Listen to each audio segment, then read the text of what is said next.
Hello, everybody. Welcome to the Carl Experience Season 3. In the episode that I have yet to title, it'll have a title on it when I put it on YouTube. Anyway, I have an interviewee. First time in 3 years. First time I've ever had an interviewee. Yay! Anyway, this is going to be a kind of a weird interview, but we're going to get some introspective and some extrospective out of this. Okay, I'm going to put the camera down and... All right, I know the viewing isn't that great from here, but we're talking from my cell phone is like 2.5 feet away, so I'd like to introduce this guest. And what is your name? My name is Jossie Cañas. Okay, what's your age? I am 21 years old, and I am a female. Biologically. Okay, your gender identity. We're going to cover all the bases. This is going to be weird. So, my gender identity is that flight. So, what I view myself as non-binary. So, what that means is that I don't really identify as a female or a male. I just exist. Vague, but peculiarly interesting. Okay, your sexual orientation. I am lesbian. Like Jerry Springer, everybody loves lesbians, right? Right? Especially pedophilic men. Yikes, I'm not going to touch that one. Okay, current relationship status. Engaged. Yay, congratulations. Thank you. Okay. When did you discover you were gay and or lesbian? So, this is an interesting kind of story, kind of not. Depends if you want the long, medium, or short version. That's up to you, not to me. So, freshman in college, I had an RA. I'm not going to say her name because, for privacy reasons. But she knows who she is. I had a crush on her, a big one. And she lived across the hall from me. So, it didn't help. But how I learned that I had a crush on her was that when I was around her, my heart would race, I would shake, my palms would sweat, and I would always try to act cool around her. So you went through the throes of physical attraction for another female. Yes, okay. Yes. She was tall, she had beautiful green eyes, everything. She knows who she is, so I don't need to say a name. Sounds like a dreamboat already. Anyway. Well, I have my dream girl now, but anyway, I was having thoughts about, kissing her, wanting to kiss her and all that kind of stuff. Mm-hmm. So, physical stuff, and then it got to 18 plus age content. Yeah, we're going to more adult movie content there. I get that. But I was a teenager at one point. I do remember it quite vividly. That was when I realized that I was bisexual. However, I realized that I was lesbian after, I would look at one of my friends that I used to be attracted to. Didn't do anything. Didn't stir anything. Nothing. But when I look at a girl, it's like, ooh la la. That's understandable. Understandable. Move the camera frame just a little bit here. Understandable, I get that. Yeah. So you discovered what? Have you ever attempted to have intercourse with a male? Yes. Okay. I did, and it was actually non-consensual on my part. Okay. Meaning they did it to me. Anyway, we're not going to go over that because that's fine. I'm just asking if you'd had intercourse with another male. Yes, I didn't like it. If it's non-consensual, we're not going to get into that. We just want to know. I'm just asking if you've done that. Yes. Okay. And see that's a beautiful way just to get past that without going too far into it. Okay, now can you walk us through what led to your personal discovery into gayness? I realize I'm going to have one or two people who are like, what the hell is gayness? Or what the fuck is gayness? I went through the dictionary looking for the proper term. It does not exist. So, and she is just chuckling up a storm here. I have the funniest uncle, I swear. cane is okay.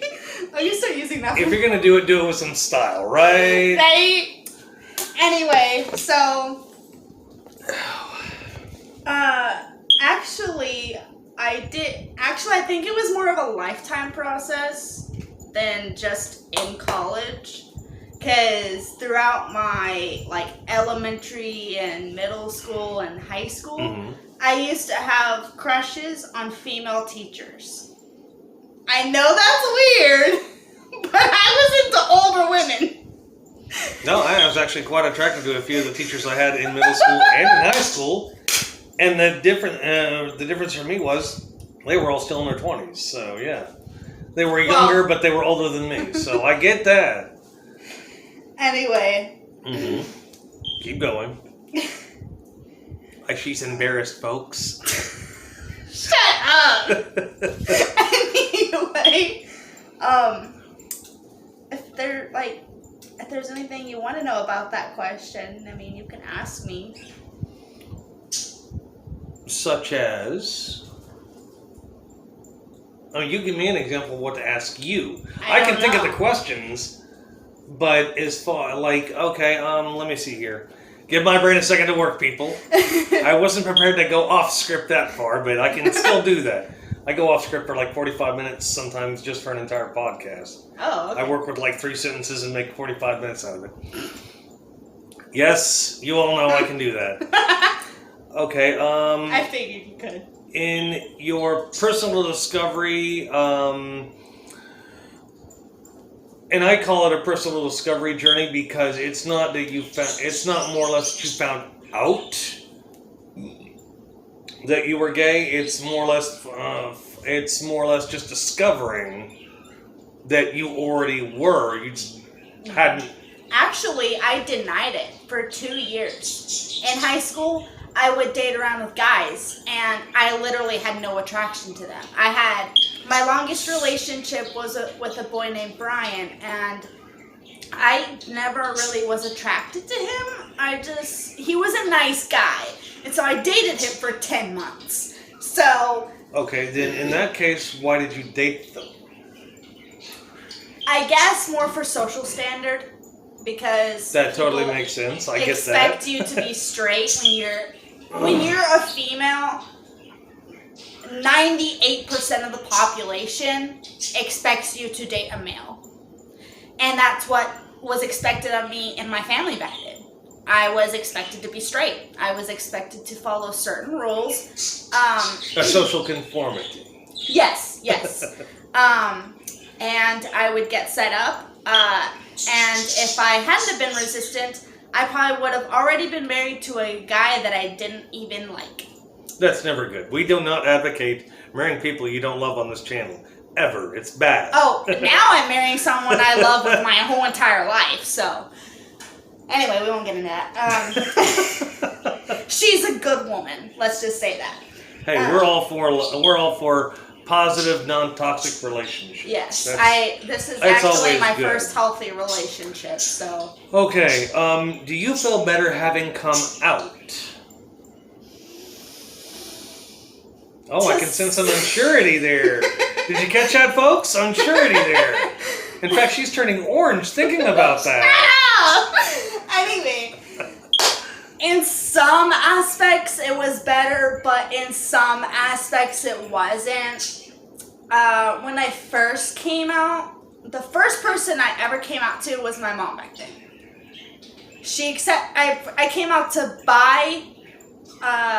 my freshman year of college, and then I came out as lesbian the summer going into sophomore year. Okay. And she was like, okay, that's okay. But I think it threw, my family was okay with it. They were like, oh, okay, I think they were just trying to process it. But I think it threw everyone in my family for a loop when I actually got a girlfriend. When I actually started dating. Okay. The woman that I am with now is the woman who put this ring on my finger. Oh, I have no doubt. So, when I first introduced her to my family,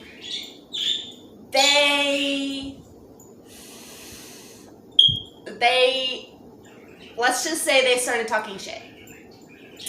Telling me that I could have dated a guy and that, you know, she's Mexican or she's too short or not good enough for you. I was like... That sounds ridiculous. If you don't mind, it just sounds ridiculous. I know, my family... From my point of view, it's like, what the hell? Does it matter if she's Mexican, purple polka dotted?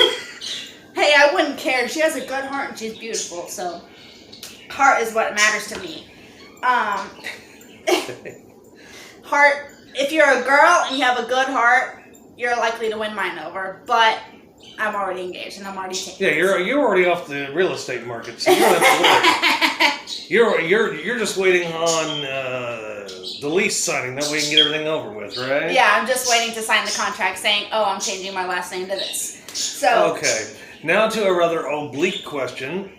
And my left sinus goes dry immediately right as I've been asked this question. Okay, do you believe or think that your childhood had any bearing on your mindset and resulting sexual orientation? Big time.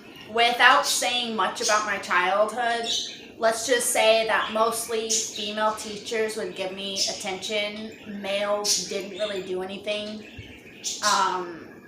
That seems to make a lot of sense on that one. It was often female teachers who would pay attention to me. Female teachers who would try to help me and stuff like that through the situation that I was going through.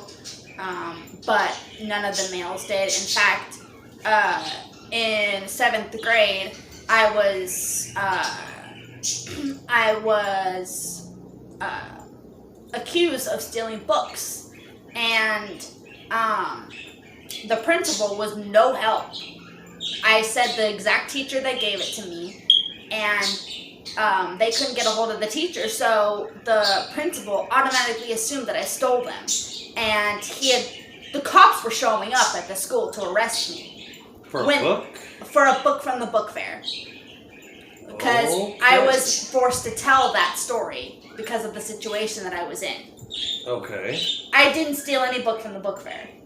That teacher had given me those books because I was such an avid I get that. reader. I'm just talking for a stolen book to bring out a whole bunch of cops. Oh, it was just one cop car, but literally they were pulling up to the front door when the teacher literally was sprinting out into the hallway, that seems saying, a bit excessive. "I gave those books to her. I gave those books to her. She didn't steal them. She didn't steal them." Like literally, she. It just seems excessive from my point of view, looking at it from. Well, because my former parents told them.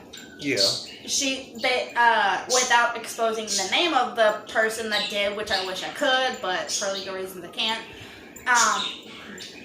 My ex-mom literally told the principal, call the cops because she is a criminal.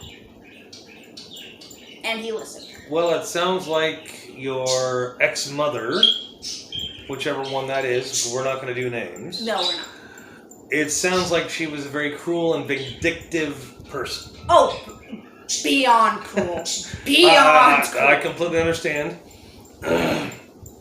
Now, this is going to be the hardest question of all here. I got to make sure this damn crown works. I forgot my pen. Okay, now for the hard question. Are you willing to share even a brief overview of your childhood for context? Now, for those of you who don't know, there is quite a bit of her childhood that is completely off limits. We don't talk about it.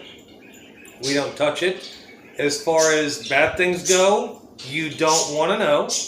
Trust me. No. I know what happened. I don't want to know. She went through it, but... I went through it, and I pretty much blocked everything out from the time that I was 5 to the time that I was 14 and a half, so...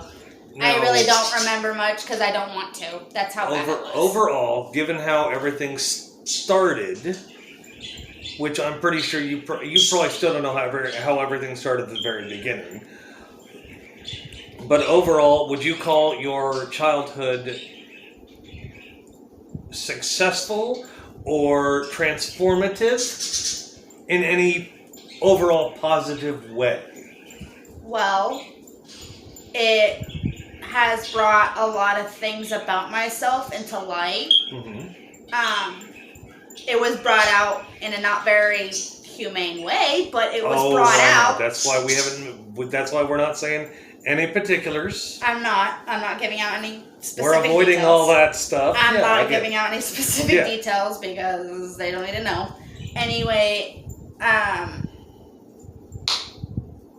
yes, my mom was torturous to me, but then again, my dad was worse. And my brothers often tried to help me. My sister stuck up for me several times, which I'm talking to her again. Well, congratulations on that. Yes. That's awesome, I hope. Oh, yeah, I hope that's a good thing. Yeah, It's okay if you don't feel like saying too much, don't say too much. I'm trying not to get into too much detail, but let's just don't say... bother, you don't have to get any more detail than you want to. Let's just say that how my father was acting around me didn't show me a good example. That's all I'm going to say. I'm going to leave it at that. Yeah, that's good enough. We can move on from there. Okay, next question here. Sorry if that was painful. We were trying to gloss through it. I think we did a pretty good job of getting over that without too much bump. Okay, I gotta mark that damn question off because I forgot to do it while I was busy paying attention and listening to you. Okay, how do you feel about the LGBT movement as it is today? Like, what do you mean? Well, and I'm not trying to be overly political at all. It's just the stuff I happen to notice. I do plenty of reading on a lot of stuff. Figured. But with the new trans movement within the LGBT community, and for some reason a rights issue has popped up in the past year or two. Yeah. It's hard because, okay. So you know how I'm engaged, right? Yes. And when you're engaged, you're most likely trying to plan a wedding. To a certain extent, yeah. To a certain extent. There are some venues in the Wichita area or the nearby areas that don't accept lesbian marriages. They won't. Wow. They won't. I did not know that. Seriously, I had no idea. We have to go either to a park. We have to find out where it's actually legally married. Get legally married as a lesbian couple. It's a lot harder. I know there are certain clergymen who won't do that. Oh no, we can't go to church. We're literally steering clear because people are like, oh, why don't you go to a church or whatever? No. Some pastors will flat out refuse to marry you. Oh no.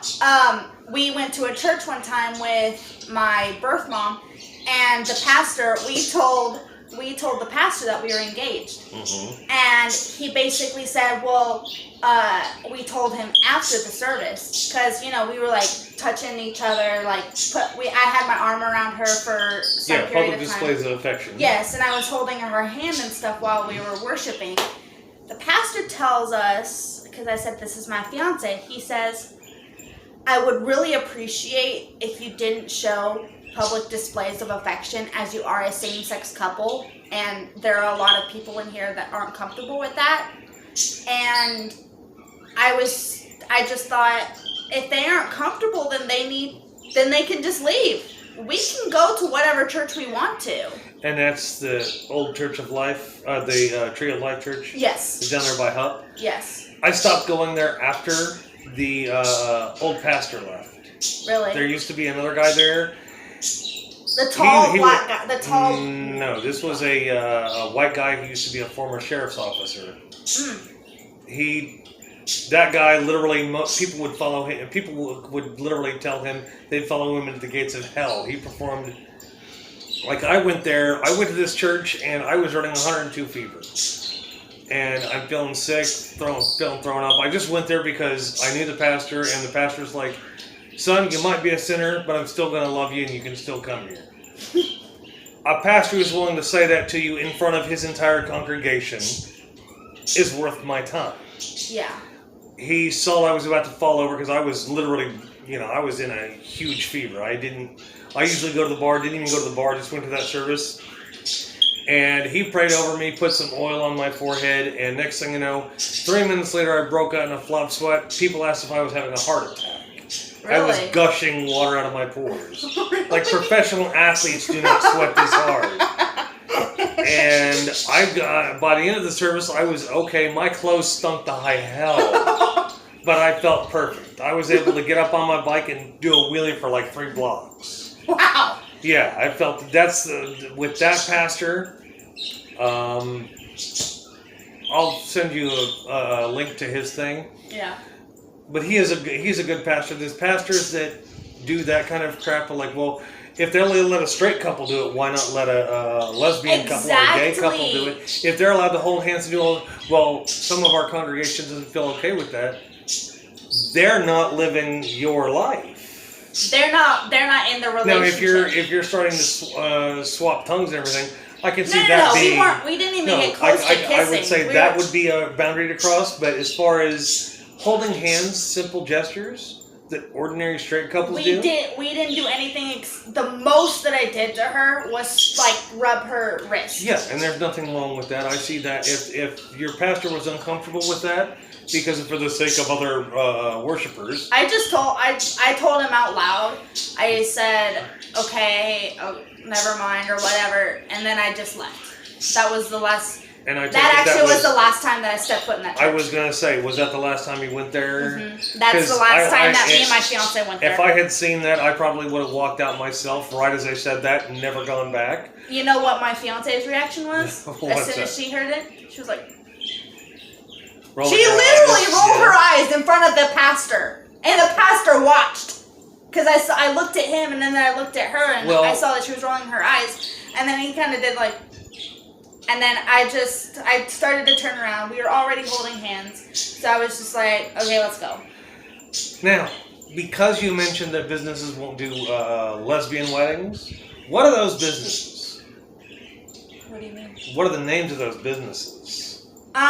There was a couple venues. I don't remember the name, but they were. I was also told about some other venues to stay away from because they will turn me down. I don't remember the names of them. I was gonna say, if you remember the names, you can put them out, and I can list it in the description. That way, people stop giving them their business if they choose that's wrong. But it's just unfair. And we're also worried about getting housing. We've already decided that when we get our first apartment, that we're just gonna tell the apartment owners that we're friends and we want to live together because we're afraid that the apartment complex is gonna turn us down because we're a lesbian couple. Where are you? Pardon me for asking, but where are you going to find apartments where they actually judge you for that? We're just mentally preparing ourselves for that because we've already been, our friends, when we first started dating, my friends on Snapchat put us through hell. Literally. They would tell us, go to hell, go kill yourself, you're gay, God hates you, or whatever, or it's against the Bible, when actually, that Bible verse that says man shall not lay with man, it was actually meant to say man shall not lay with boy, being against pedophiles. Well, there was actually more gay activity. There was actually more gay activity going on during Bible times and during Jesus' life than there was nowadays. Well, I don't claim to be a biblical scholar at all. No. For the most part, I am more agnostic, but I will only say one thing about the Bible. Most people crib what they want from the Bible without thought of repercussion or distinguishing it from New or Old Testament. A lot of people cherry pick from the Bible. One of my friends does that. He claims he's a Christian. I know people that cherry pick from the Bible all the time. And if you look at the Bible in full context, you're not supposed to cherry pick in the first place. It may be open for interpretation, but I feel people are too... they pick what they want to believe, and then they stick to that. They're too set in stone because they'll pick something from the New Testament, but it's a direct contradiction to something they believe from the Old Testament. And they'll contradict their own beliefs. But without getting too far in religion, we'll move on to the next question here. Because let's see, where are we at? We're only at 25 minutes. Wow. Only? Yes, only. And we still got like a good 5 questions left. Okay. Well, see, we love filling these questions out, don't we, people? Okay, as a Generation Zer, how does it feel to be a part of a generational shift in culture towards the LGBT umbrella of society? What do you mean by that? Well, there's a cultural shift now. Back when I was growing up, all we had was transvestites or he-she's, and now we have this muddling of what I call gender-confused people that are claiming to be women when they still have a penis, or men when they still have a vagina. And you've got all this running around, and your generation specifically is now more LGBT, not friendly, but more LGBT prone. It's your generation happens to have the biggest number of LGBT society than any generation before you. And how do you feel about being part of that generation and a part of the very umbrella it's creating? It's actually kind of good to feel that you're accepted into something. That's what my mom said at first. She said, you're only claiming to be LGBTQ because you are accepted into that community. And I said, which mother was this? Your my sister? No. Okay. My foster adoptive. Okay. I'm not gonna say her name. But you don't have to say her name. I just want to know which one it was. I was with her for 7 years, and she claimed that, number one, it was just a phase, which 98% of LGBTQ parents say that. And she also told me that... And if we don't say it, we're thinking. Yeah. I know when my daughter first came out to me, I'm like... When she first came out that she was pansexual, I was of the... I'm going to do what every other parent did and be like, well, it's a phase because teenagers, young adults, go through phases. And until it's a long-term shift to one thing, we're stuck with the idea that it's just a phase because that's what our parents and our grandparents told us. You're going to go through this phase where there's going to be, all this other crap. So, yeah, we have to look at it as a phase until it isn't a phase. Oh, I've been lesbian for 2 years, and I told her, she tried to use Ellen DeGeneres as an example where her wife said it was just a phase after 11 years. I highly doubt that I'm going to turn straight in the next, I don't know how many years. Okay, back up that real. You said Ellen DeGeneres' wife said that she was going through, she was going through a phase, or Ellen was going through a phase? That she was going through a phase.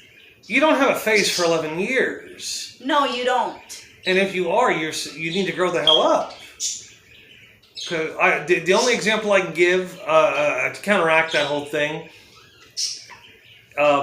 is women who date losers. They date guys that beat them, berate them, all this crap for years. And when they finally hit their 30s or 40s, oh, I need to find a nice guy. What the hell were you doing for 20 years? Well, it was no, that's not a phase after 20 years. That's participation. Phase. No, that's wanting not a phase. That kind of attention constantly. No. Or they may not have wanted it constantly, but they were trapped in there. Like I was in my situation.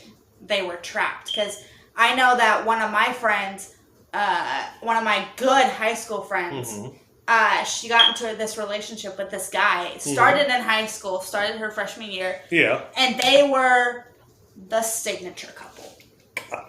Everyone knew about them in high school. They were looked up to because they were such a good couple. They had all this good attributes. They loved each other. Let's just say we lost an angel after 3 years of that relationship. No, 4 years. It was right after she graduated, but she was a really, really good person. Had a heart bigger than this universe.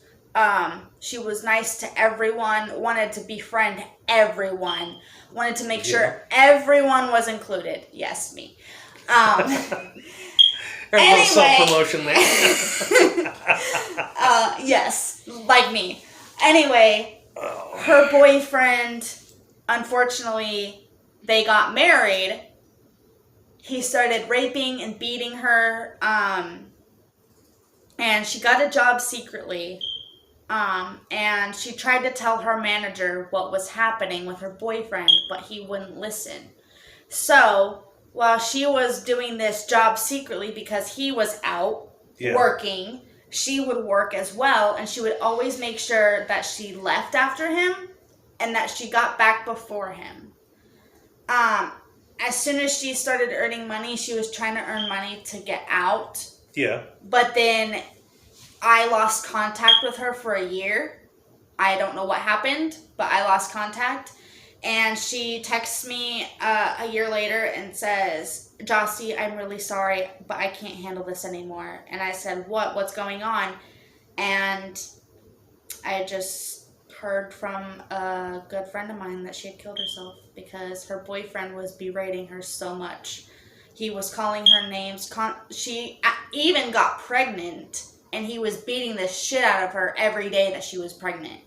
And literally killed the baby inside of her. I know heavy topic, but sometimes... Oh, we've covered heavier than that here. But it's just some...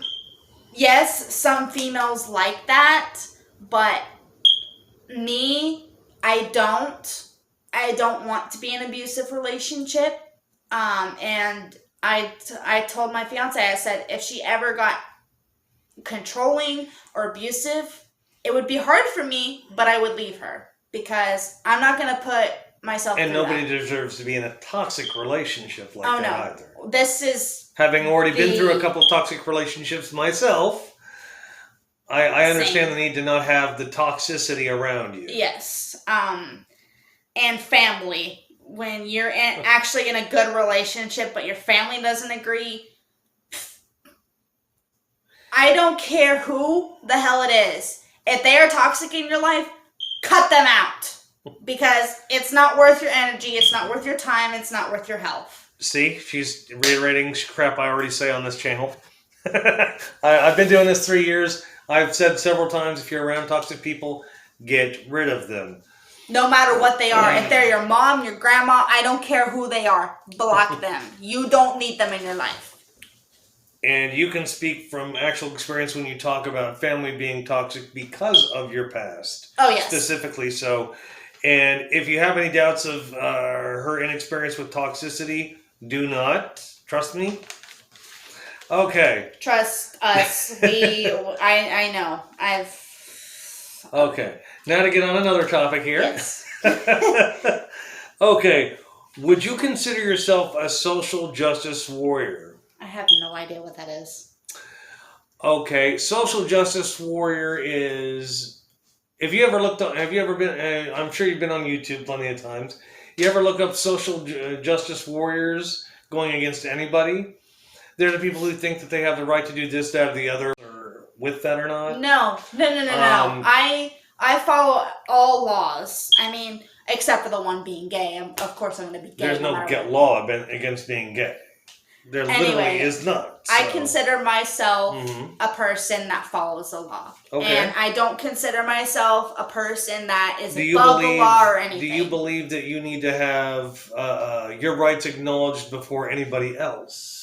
Like, if you're a part of a mob and you say you're not, that you need to be recognized, that your rights need to be recognized before everybody around you. No. I don't consider myself above anybody, really. I don't. Except for my past self. I am above my past self. That's always a good thing, considering how your past self was. Yes. The only person that I consider myself above is my past self. That's it. I don't consider myself above anybody else. All right. Do you consider yourselves to be a Black Lives Matter supporter? I like the name of it, but I don't like their secret agenda. Okay. Now, explain to me what their hidden agenda is from your perspective. What I've gotten told was that their secret agenda was to try to take over the law and try to make Black lives hence the movement, Black Lives Matter, try to make Black lives inferior or above, superior, not inferior, superior. And I personally don't root for violence. I'm not a violent person at all unless you are threatening my life or someone I love very dearly, like my wife and my future kids. If someone were to threaten their lives, yes, you would be pinned to the ground as fast as I can possibly get you pinned. But other than that, I'm not a violent person. And I don't root for violence because from my past, I know that violence is not an option. And if you want to get a matter resolved, do it peacefully. I mean, there's no point in violence. Violence is going to make everything worse. So what's the point? But I was going to go to a protest, actually. Mm-hmm. But then they started smashing windows. At that point, it's not a protest. No, it's a riot. And I am not going to be affiliated with anything that has to do with violence. Mm-hmm. As I said before, I consider myself a peaceful person, and if I had the option to peacefully protest, like say, hey, that was unfair what the cop did, peaceful protest, hold up a sign that says that was unfair. I'm not for breaking windows and stealing shit. I'm not for that at all. Understandable. Now, on the Black Lives Matter bit, do you actually know what how Black Lives Matter was started? All I know is that it started really growing with the George Floyd incident. No, actually existed well before that. I have an episode just about how it started. Really? Yeah. Really? Wow. Yes, my viewers expect me to research stuff. Ah. And I do some of the weirdest investigative looking into ever. So I find stuff out that almost everybody else ignores. I've even gone to independent news sites or independent YouTubers and found that they're biased based on other things. Me, I'm just reporting the crap I find and going about from there. So yeah, if you bother asking any of my regular viewers or listeners, I'm pretty sure you'll find somebody will tell you I'm not really carrying too much of a bias, but I do my research.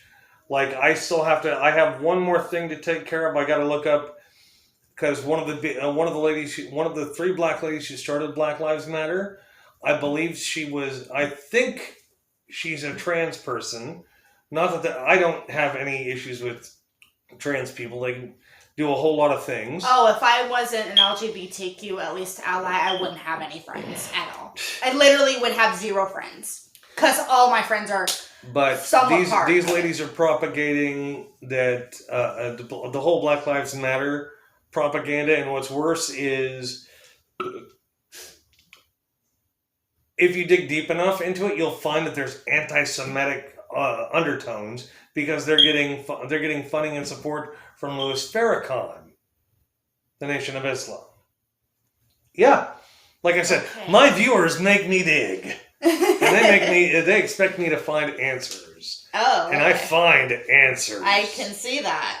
Yeah, I'm relatively well versed with Black Lives Matter, and I don't really support Black Lives Matter myself because unlike the catchphrase now when everybody was saying Black Lives Matter right after George Floyd, I've never been about racism, so I've always said all lives matter.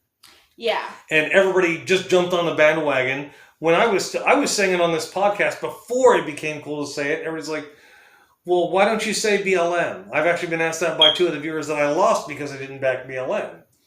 I told them because I'm not racist, and if I go with Black Lives Matter, that means I have to join a whole flood of other fuckers who are going with the trend. I'm not following a trend.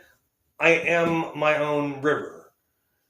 So that's the way it's going to go. You're not going to be a lake that flows into a bigger lake. You're going to be on. No, I've been my own tributary for 3 years. You're your own little stream. Like, I've literally never had more than 10 subscribers to this channel. And 2 of them left because I wouldn't back BLM. Because I'm my own person, I like to think and research. But yeah, okay, now. Which is more of an issue for you, the fight for LGBT or racial equality? I think they're both. One, I know somewhat about the racial stuff because my fiance is Mexican and she gets judged a lot, including by my family, which is not right because they claim to be Christian. But I think both is very important because everyone's human. Everyone's human. We all bleed red, right? We all bleed the same, so why divide? That's my thing is we all bleed the same. We have similar body like images. We're all made in the image of God. And so my thing is we're all equal humans, so why try to divide and make yourself more superior or better than somebody else when you're really not? And I see a lot of racial stuff because of my fiance's family. They are Mexican. And my brother-in-law gets stopped at airports because he looks Islamic. And my uncle does too. Not this one, but a part of another. They look Middle Eastern? I wish I could show you a picture, but let's just say he could easily pass as a terrorist. Let's just say that. His looks... So he looks Middle Eastern. Yeah. His looks can easily pass as a terrorist, but he isn't. He may be a dick sometimes, but he is not a terrorist. So he looks like somebody we would know from like the Middle East who we would assume is a terrorist. Yes. Okay. Yes. Yeah, we don't try to put too many labels on him, but if he looks Middle Eastern, he's more likely to be categorized as a terrorist. Yes. Yeah, we keep things nice and neat. he may look he's not the nicest person sometimes, but he's not a terrorist. Okay, and the last question we have for this that I have written down: what issue under the LGBT umbrella is most pressing and important to you personally? Equality. Equality church, as in... The church and the the venues that I looked up that don't support or won't do LGBTQ marriages or whatever. Why? Why don't you? It's just like a straight couple. They fell in love too. So why deny them that right? Maybe that was their dream. That could have earned you more business. Like, why refuse somebody just because they love somebody of the same gender? Well, statistically speaking, same-sex marriages tend to spend more on their weddings than the average straight couple. So I would think... And you have to get more custom stuff nowadays. I would think you would go more after that that subset of humanity because then you suck up more money. If you're smart, you cater to everybody. Just like don't. The only thing you shouldn't be doing is like neo-Nazi weddings. That I can see not doing, or Black Panther weddings because those are bad. But yes, we want a beautiful wedding, but we also have to be careful who we invite and who we let in. Now you do know that there is a gay church downtown, right? No. There's an LGBTQ church downtown. Oh. Yeah, there is. We really don't go to church because that's exactly what we're afraid of. What the pastor said to us in Trio Park. The pastor at this church is a lesbian female. Really? Yes. I've never seen a female pastor. I will have to be providing her information. Okay, let's go. Let's go for this. But anyway, the officiant that we're using for our wedding is actually my fiance's ex-pastor, who she really likes because she's a really nice lady. And I've talked to her some. But the main thing for me about the LGBTQ stuff is just equality. Like, they're just like a straight couple, except the same sex. I mean, we're human. I mean, you know, it shouldn't be an off-topic topic. It should be one that is talked to about in the open. I actually did a research thing in college it was in one of my teaching classes, where I would learn about teaching. Yeah.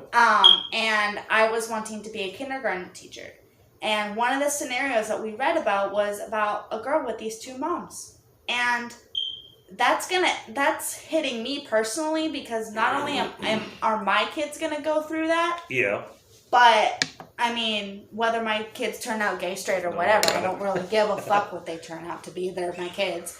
Anyway, if my kids turn out to be gay, then that's what they're gonna go through. And I don't really want my kids to go through what I went through. You don't want your kids going through the same hardships you did. Yes, exactly. And the kind of world that I want for my kids is a more accepting world. Because yes, I had parents, I had a mom and a dad, but my kids, they're just gonna have two moms. And kids are gonna ask, why do you only have two moms? Why don't you have a dad? And we've had a lot of conversations about like what to do with our children and stuff, like major decisions and stuff like that. But we haven't really touched on the subject of how to explain to our kids why they have two moms and not a mom and a dad. We haven't really touched on that subject. I think we should, because we never know when our kids are You're going to have that conversation at some point, but did you know that I actually had to look this statistic up to find it out, but did you know that more than 53% of kids who are raised in same-sex families, father, mother, typically don't ask that question of why don't I have a mommy or why don't I have a daddy? Well, typically it never comes up. A curious 3-year-old that sees other 3-year-olds with a mom and dad at the park or something. A curious 3-year-old is probably my curious 3-year-old is probably gonna approach me and say, "Hey, mommy, why do I have two mommies? Why does my friend Andrea over here have a mommy and a daddy? Why don't I have a mommy and a daddy?" You know, I mean, I can just see that, and the main thing is I want equality for I would much rather my fiance and I get the brunt of the hardship than my kids.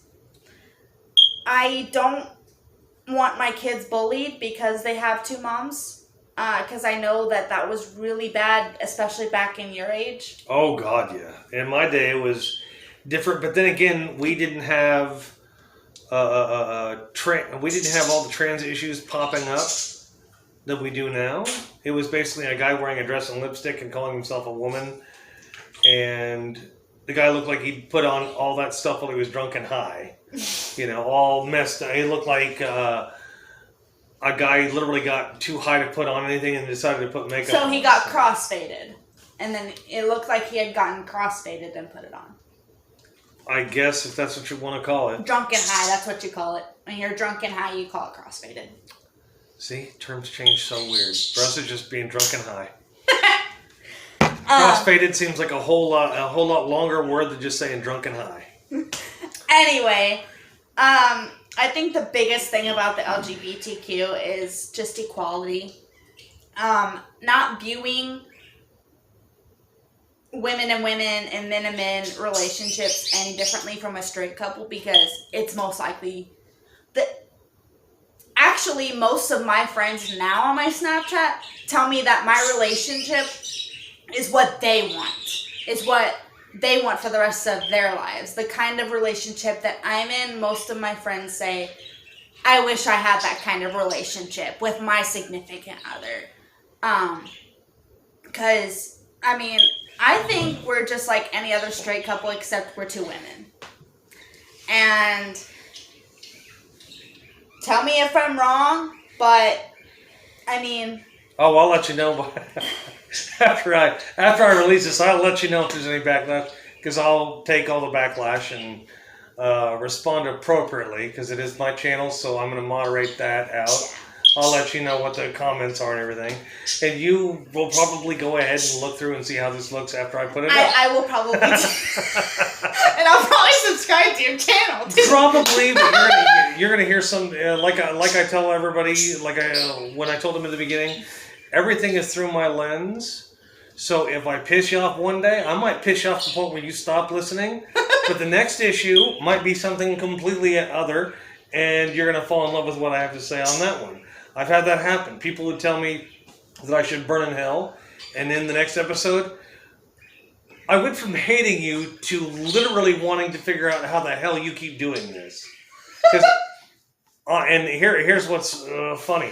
Most people have all their stuff monetized. In 3 years, I've never once made a dime from any of this stuff. Any of the podcasts. Hey, some people do stuff for free. I did it initially to help me pass PTSD. Yeah, it's a good therapy tool for getting past PTSD, is doing the videos, and with the level I do things, it's kind of freaky because I get weird with it. I didn't need to know that, but okay. I know, the wording probably wasn't the best, but was it beautiful. All right, we're going to end this interview now because we are now at 50 minutes. Damn! See, I can stretch the shit out of stuff. You can. I'm pretty good with that. But I want to thank her for letting me interview her. We literally just set this up 2 hours ago.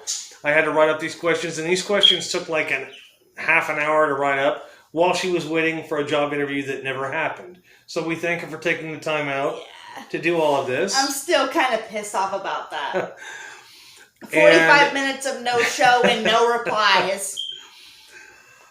But if you guys find this interesting, share it, subscribe, all that junk. I don't normally plug the videos. My YouTube channel is Butterfly Girl, I think. I don't know. Yeah, go ahead. I'm going to look it up when I get home. I'm just not going to do it now because we're busy doing this.